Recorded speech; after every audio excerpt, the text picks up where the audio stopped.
Hi there, it's Nicole, and today I have a card showcasing the Concord 9th Crazy Awesome stamp set. I love this interactive stamp set. It has this great large crazy circle with a banner, and then you can mix and match different greetings inside of the banner, add the flowers on the outside or not. It's just an incredible stamp set, so fun and many ways to use it. Plus there is another stamp set that coordinates with it that I'm going to be sharing a little bit later next week, and just lots of fun ways to use it. I am starting out by stamping that large crazy circle on some watercolor cardstock.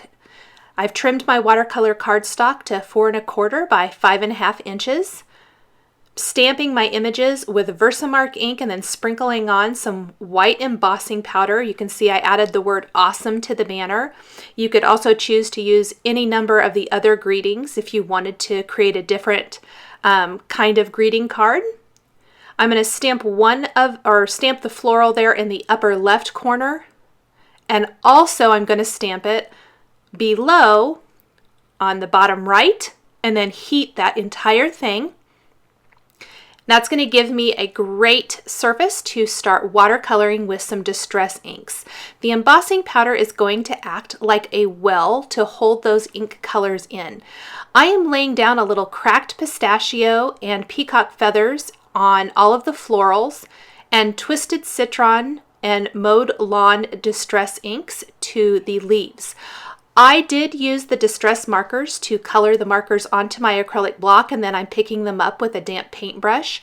You could achieve a very similar effect if you just have the distress inks. You can press those inks onto your acrylic block and pick the ink up much like I'm doing here with a damp paintbrush.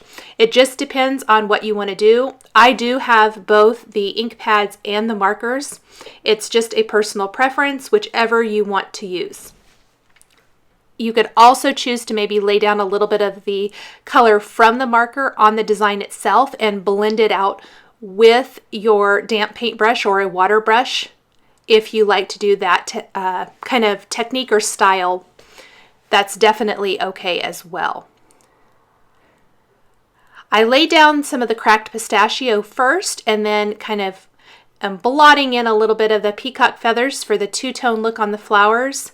Same thing with the leaves, twisted citron first with a little mowed lawn. I am letting everything air dry. I am not hitting it with a heat tool. You definitely could.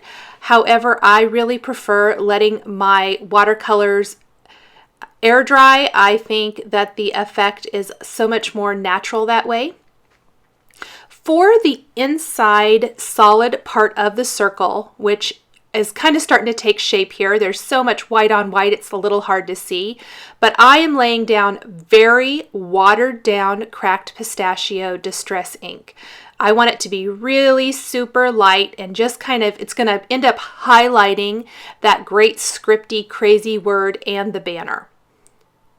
I'm going to take a little hickory smoke next and go ahead and outline the circle before I start watercoloring the word crazy. I'm going to lay it down a little bit darker there in some areas, and then go in with a little bit more water and blend that out towards the center.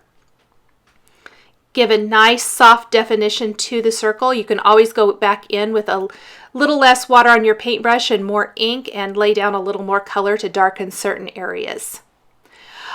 One of the happy accidents of creating this card is I grabbed the new Lucky Clover distress marker, or new to me. I've had it for a while, but I don't think I have ever used the Lucky Clover ink.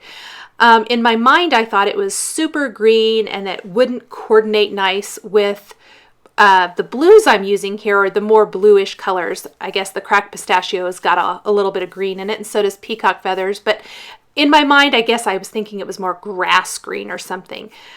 I ended up kind of playing around before I committed to coloring in the word, and I found I loved how Lucky Clover looks with those two colors, the cracked pistachio and peacock feathers.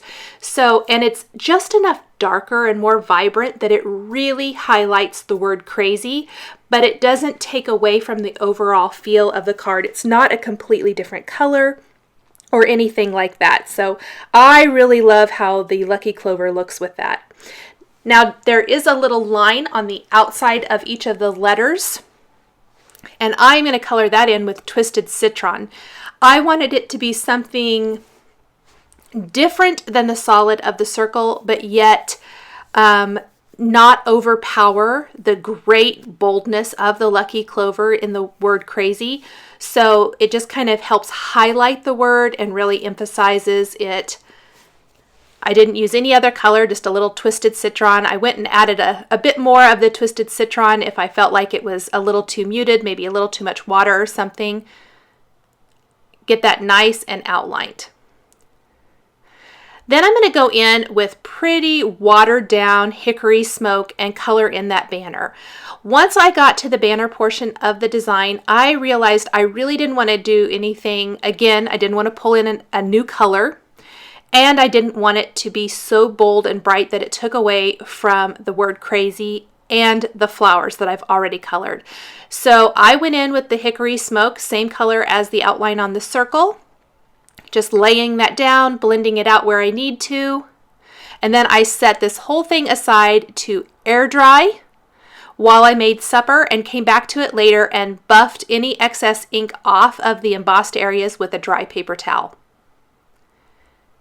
Once I had that all done, I needed to add a little bit of color there. I saw a place where I thought maybe it wasn't quite dark enough on the banner.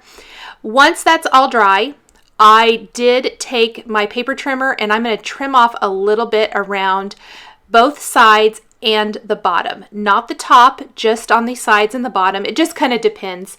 I want it to be equal on 3 sides of this panel because I'm going to be adhering it to an Avery Elle card base. And I love this turquoise card base. I think it complements the colors, the watercolors.